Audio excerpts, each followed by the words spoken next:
Hey everyone, welcome to another one of our weekly chats. This week we are going to be talking about Google+. Google+. They haven't been the fastest to rise, but they seem to be the most persistent. They are. They're very much in it for the long haul. And I think what Google did this week is two things. The first of which is to comment on a YouTube video going forward, and they said they'll roll it out sometime toward the end of the year. You're going to need to use your Google+ account. So for the first time, you need a Google+ account.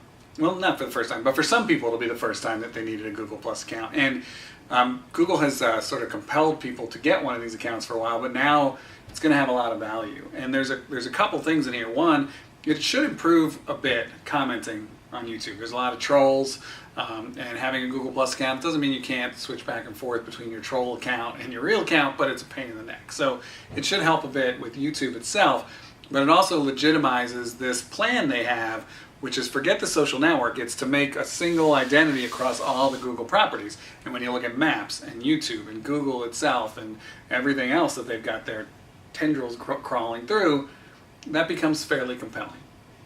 Yeah, I always, when Google+ came out, I always looked at YouTube as this community, and I wondered why Google didn't just try to make that their social network. But maybe they had this plan all along.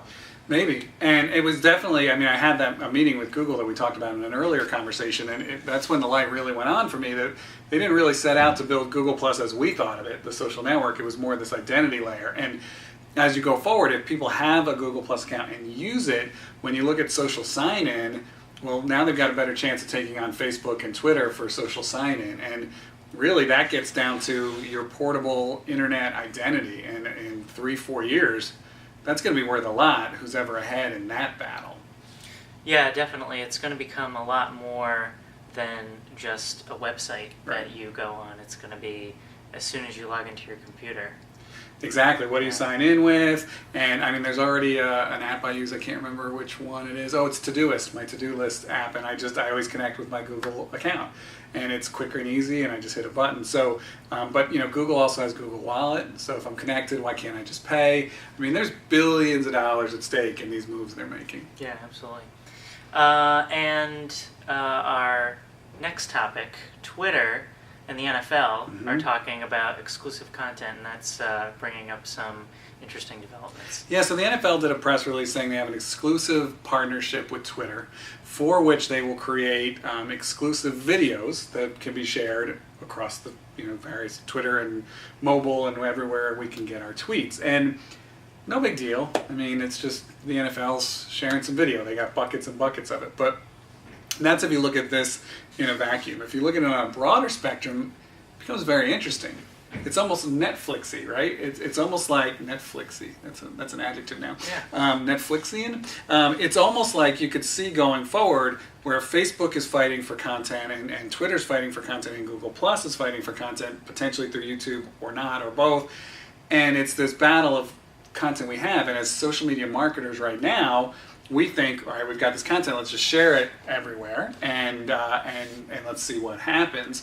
But there could be brand tie-ins, brands sponsoring certain content available only on Facebook. It could be a revenue generator. It could be a differentiator for these social networks. So, we've been doing this for 6 or 7 years, but this battle, not over.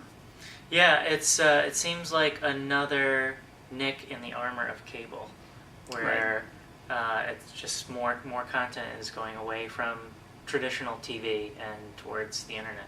Yeah, and if we go back to Google Plus for 1 second, they put hashtags in search now. Oh yeah, that's right. And you can search for a hashtag in Google, and if you do, it brings up the results from Google Plus. Google Plus first. You can click a button and get Facebook. You can click a button and get Twitter, but that's Google in a big way saying we're the leader in search, and we're going to use that to chip away on social. So this battle between these networks is really, really interesting.